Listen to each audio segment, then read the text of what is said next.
I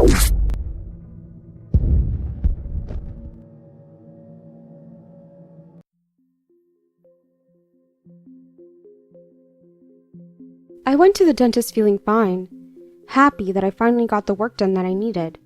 I went out shopping with my mom and had a lovely time. Around 7 p.m. I started feeling dizzy. I had just flown in from Japan, so I assumed it was jet lag and fell asleep. I woke up in the middle of the night with a 42 Celsius fever, roughly 107 degrees, and I couldn't lift my head high enough to puke on the floor, so I puked all over myself, the bed, and my lovely concerned dog. I tried to yell out to my mother, but I didn't even have the strength to do that. Luckily, the sounds of me vomiting were enough to wake her up. I vomited so much I was vomiting the lining of my stomach, and I had no more food left in me. My mother carried me to the car and drove me to the emergency room. Once I arrived at the hospital, I was put on the most uncomfortable bed ever and drifted off. I couldn't stay awake. That's when I saw the nurses and doctors around me injecting me with things and shouting. I remember thinking that it must be serious if a doctor was shouting, as they don't usually show panic. I was lucid enough to laugh internally, thinking, wow, I must really be sick if I don't even freak out over all these injections. And then, it happened. I saw my mom crying and I thought, holy shit, this must be for real. And as soon as I thought that, I fell asleep. I say asleep, but I died, for exactly 2 minutes. It really feels like falling asleep, but for me, it was beyond beautiful.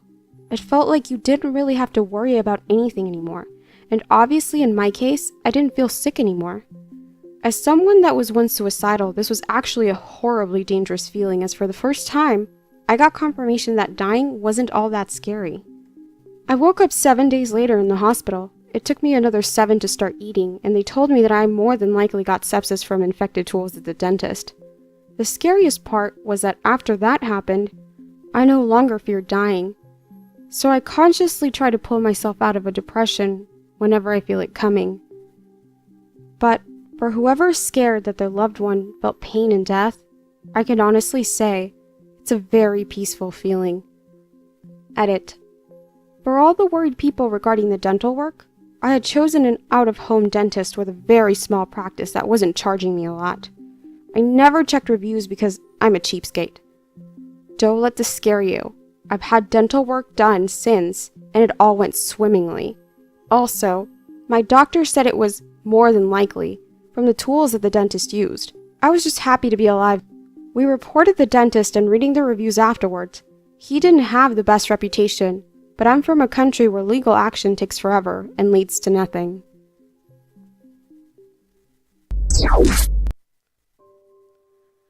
I was 16 years old and encountered tachycardia for the first time. We went to the ER with my mom, not really thinking it was a big deal. Hardly any symptoms aside from high heart rate. I didn't realize how intense the situation was until 2 cardiologists and several nurses rushed me to what looked like an operating room of sorts. Again, I didn't really know the full extent of what was happening. I felt pretty normal and never had a history of heart issues up until then. However, my mom worked in the medical field for several decades, and I could see the utter fear and concern on her face. Fast forward to the doctors trying to slow my heart down, but couldn't. Last resort is some drug that essentially stops your heart and resets it at a normal heartbeat. Right as they're giving me the drug, they warned me I might feel a heavy weight on my chest. What an understatement. I felt like someone was, bit by bit, squeezing all the air and life out of me. Eventually, the room went black, and a feeling of peace came over me. Like I was going to sleep. I didn't see anything good or bad, just emptiness. When I awoke, I assumed only a few seconds had passed. Instead, the drug caused my heart to stop for 10 minutes or so, and the doctors were trying to revive me, assuming I was dead given that flatline. I'm 27 now, and 2 years ago I had a second episode happen. Luckily, when they gave me the drug, I didn't pass out. Yet, I was forcing myself to stay awake. I didn't want to die again.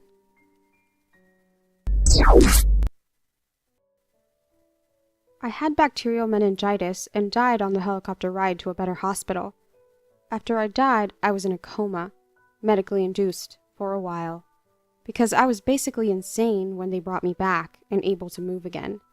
But I remember zero of that. None. All I remember is a dream or out-of-body experience I had. I don't know when it started or if it happened while I was dead for those few moments or later on.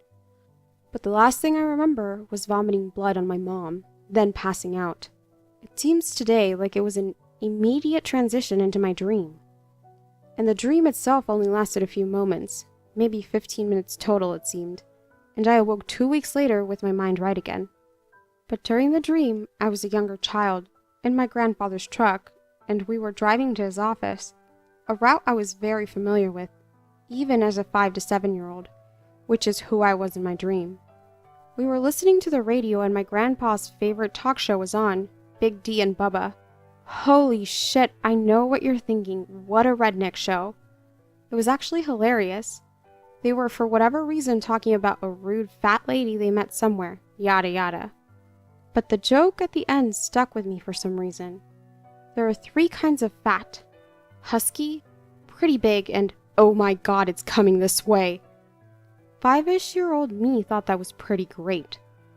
Right after that joke, we pulled up to my grandpa's office. I was too short to see all of it, but the way I always knew we had arrived was, it was next door to the sheriff's office, and I could see the sheriff's star logo on his big window. I heard my grandpa's voice, "Time to get out, Bowie." Bowie being my nickname for him. I realized I had not once looked over from my window, or the front window at my grandpa, so I finally looked over, and to my surprise, and almost horror, it wasn't him. This will sound insane and stupid, but it was a man who had all the trademarks of an older man. He was frail, gray, hunched over, and he just had that grandfatherly vibe. He was smiling at me, but that is when I noticed the weirdest part. He had not a wrinkle on his face. His face was young, and quite honestly, it looked a lot like me. Well, me today, not me at 5. I had never seen this man, ever. But he kept smiling and said again, "Time to get out," to which I very confusedly turned to my door and opened it to exit the truck. As I opened the door, I was met with a blinding light. Then the light faded. It was like a camera flash on steroids. Once it faded, I was laying in my hospital bed. And oddly enough, my dad was complaining about a fat, rude nurse that was not taking care of some stuff for them, bringing him a blanket or something. My first words upon coming out of the coma/dream, I shit you not, were, Dad, there are 3 kinds of fat: husky, pretty big, and oh my god, it's coming this way." To which my family sort of sat in shock and awe over.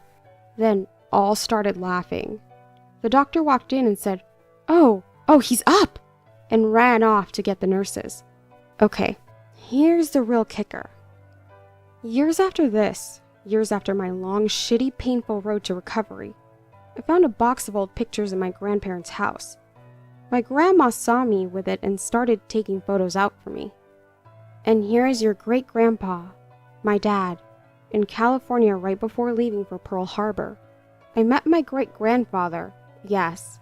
He lived through World War II and I met him as a 2-year-old. My only memory of him was an old, dying man. I had never seen young him. We look almost exactly alike. I'm convinced it was him in the truck. I think he was the one that got me through whatever loop I was stuck in.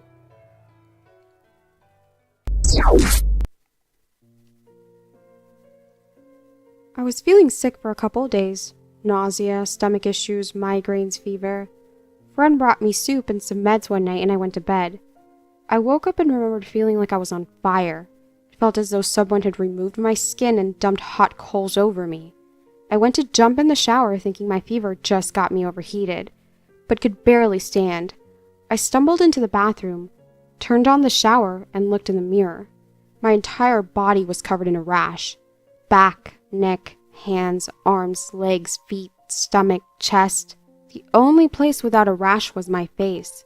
It was so bad on my hands that they were basically solidly red. I also couldn't look into the light because it caused my head to feel like it was exploding. I threw up and jumped in the shower to try and relieve the rash. Ended up passing out on the floor of the shower. Still don't know for how long, but the water was cold when I woke up. A friend rushed me to the ER. Check-in nurse saw my rash, picked up the phone, and muttered, "We might have a quarantine situation." I was rushed back to a quarantine room. Doctors had on full bodysuits, the whole 9 yards.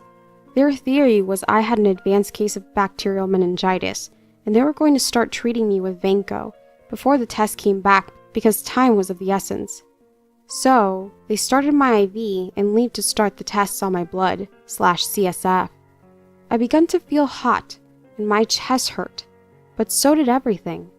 Next thing I knew, I was falling asleep, but really, I'd essentially died.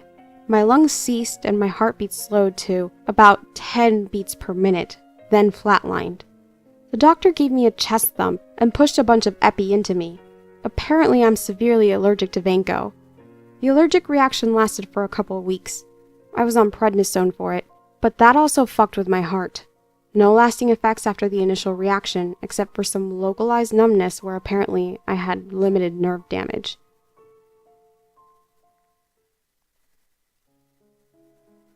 I was in 10th grade and had been depressed.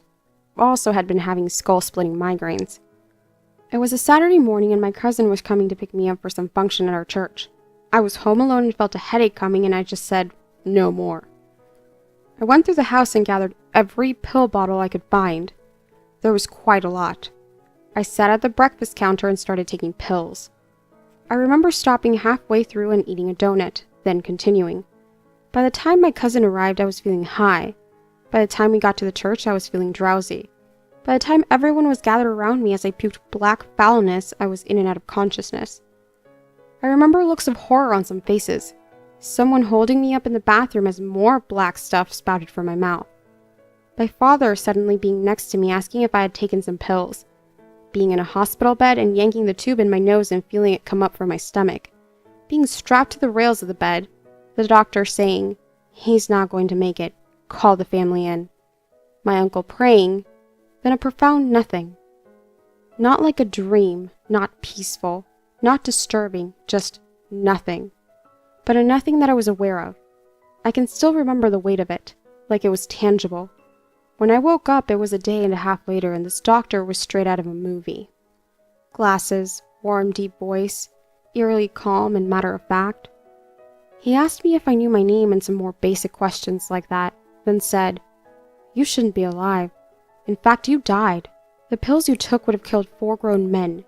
Your heart stopped for close to 2 minutes and you were unresponsive to our efforts to resuscitate. And then your heart started beating again, as if it had never stopped." What he said next, now thinking back, is what stuck with me the most. He made note of the cold look in my eyes as he was telling me all of this and how he had never seen someone so young, so intent on dying. He said that he hoped that one day I would want to live as badly as I had wanted to die. Then he said that I had gotten what I had wanted. Now it was time to want something else. So, in response to the question of what it was like for me, it was just a profound nothing. The 2 days that followed were more surreal than the experience itself. I think I was visited by an angel. Sounds crazy and I probably imagined it. I have no idea what drugs I was being given. But this nurse came into my room late one night and she had the sweetest presence I ever recall being in. Like my mother on her best day times 1,000,000,000. She said she had seen my chart and heard what happened and just wanted to know if she could sit with me. She talked some, said some really affirming things, held my hand, and she said that my life was just beginning. And I believed her. I fell asleep to the sound of her voice holding her hand. Long story short, apparently there was no nurse. Some other weird shit like that happened in the next couple of days after I woke up, but that was the weirdest. So yeah, in comparison to that, being dead was rather uneventful.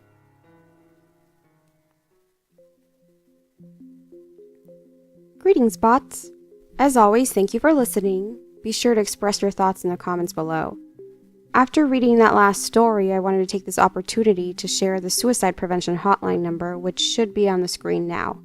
It does get better, guys. I am a living testament of that. No matter how dark things get. I love you all and have a good one. Margbot out.